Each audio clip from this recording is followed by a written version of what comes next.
ముఖ్యమంత్రి రేవంత్ రెడ్డి గారు అనుకుంటే ఈ మొత్తాన్ని ఈ సిస్టమ్ని మార్చొచ్చు ఆయన అధికారంలో ఉండు కాబట్టి అనే రకంగా మీరు మాట్లాడుతున్నారు రామ్మోహన్ గారు. అయితే రేవంత్ రెడ్డి గారు ఒక్కరే ఈ దుర్భాషలు ఆపేసి మర్యాదగా మాట్లాడుతుంటే మటుకు ఆపోజిషన్ పార్టీ వాళ్ళు దాన్ని రెచ్చగొడితే మటుకు ఇప్పుడు మీరే ఉన్నారు.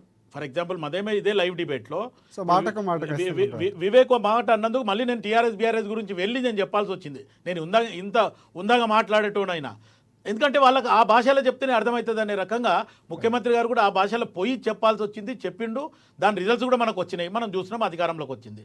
సో అది పక్కన పెడితే ఒక ముఖ్యమంత్రి రేవంత్ రెడ్డి గారే ఉందాగా మాట్లాడాలి. ఇటు బండే సంజయ్ కానీ లేకపోతే కేటీఆర్ కానీ మిగతా వాళ్ళు కానీ ఆయన రెచ్చగొట్టినట్టు మాట్లాడతారు, ఆయన గమ్ము నుండి మాట్లాడాలంటే మటుకు అది అయ్యే పని కాదు నాకు తెలిసి.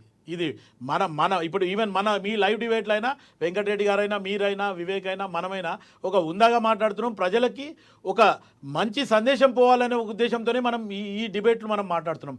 కొన్ని ఛానల్స్లో అయితే మొత్తానికి ఎవరు రెండు రకాలుగా అరుస్తున్నారు, ఎవరి భాష ఎటుపోతుంది అనేది కూడా మనకు అవుట్కమ్ వస్తలేదు. అటువంటిది ఈ మొత్తానికి అమ్మా న్యూస్లో రాజశేఖర్ గారు కానీ ఏఎన్ఎన్ న్యూస్లో కానీ వీళ్ళు మొత్తానికి ప్లీజ్ మీరు కాంట్రవర్షియల్కి పోద్దు, మీరు ఏం చెప్తున్నారో అది ప్రజలలో పోవాలని సబ్జెక్ట్ ప్రజలకు చేరాలి, ప్రభుత్వాలకు కొంచెం అర్థం అవ్వాలన్న ఆలోచన. ప్రజలు గమనిస్తున్నారు కదా సార్, ఏది మంచి ఏది వచ్చాడో గమనిస్తారు. నేను అరుచుకుంటే లాభం లేదు అంటున్నా. మనకు ఇష్యూ దాటిపోయేదానికన్నా రేవంత్ రెడ్డి గారు కరెక్ట్ ఉన్నారు అనుకోండి, మన కేసీఆర్ విమర్శిస్తారు ప్రజలు ఉంటున్నాను, కొంచెం అక్కడ ఓపిక పట్టమంట, అంతకన్నా ఏమంటలేదు నేను. గతంలో కూడా నేను యోయోలో స్టార్ట్ చేసిన, యోయోలో అయినప్పుడు యోయోలో కూడా ఇదే చెప్తారు వాళ్ళు, ఒక్కరు మాట్లాడేటప్పుడు ఒకరు మాట్లాడదు ప్లీజ్, మీరు ఏమన్నా అనుకోండి దిస్ ఈజ్ అవర్ సిస్టమ్ అని.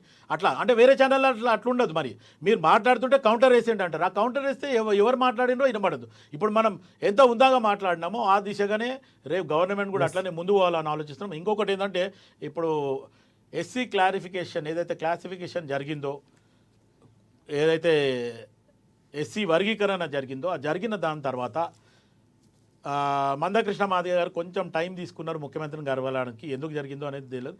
కానీ ఖచ్చితంగా నేను మన ఏఎన్ఎన్ ఛానల్ సభాముఖంగా లైవ్లో చెప్పడం ఏంటంటే మందకృష్ణ మాదిగ గారు కూడా ఇమీడియట్గా వర్గీకరణ జరిగింది కాబట్టి అది ప్లస్ మైనస్ అయిందా, దాని ఏమన్నా ఒకవేళ ఎక్కువ తక్కువ ఉన్న దానికి గణాంకాలు ఏమన్నా మార్పులు చేర్పులు చేసుకునేది తర్వాత చేసుకోవచ్చు.